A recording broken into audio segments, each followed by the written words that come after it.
सपना बोगे।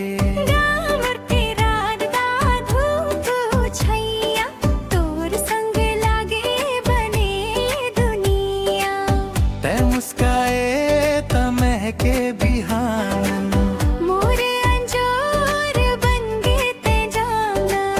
चूड़ी के छन छन पायल के तान, सुन के धड़के मोर नादान मन।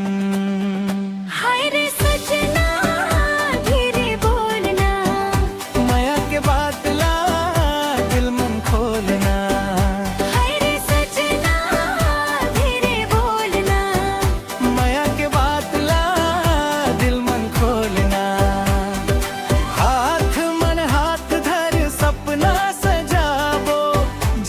जन्म संग रही के निभावो।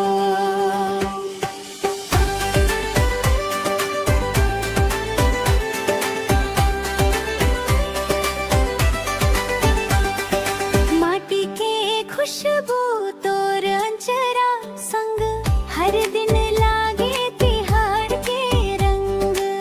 नदी किनारे बैठ के गावो, माया के सुरमन जिंदगी सजावो।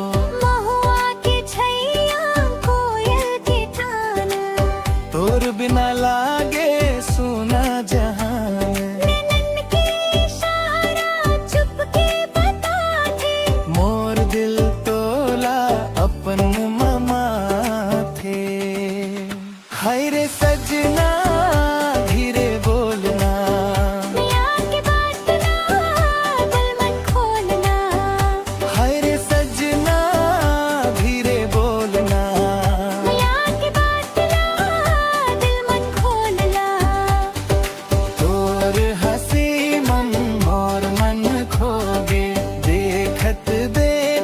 सपना बोगे।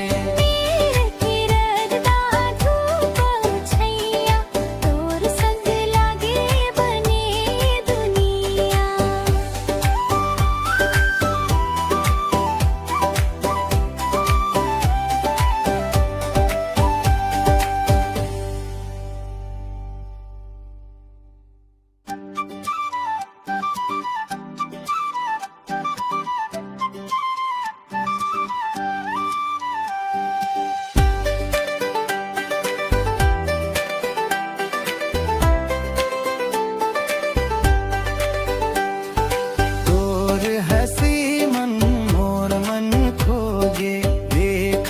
देखत सपना बोगे।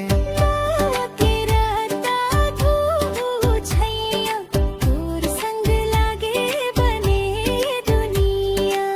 ते मुस्काए त महके बिहान, मोर अंजोर बन गे ते जाना।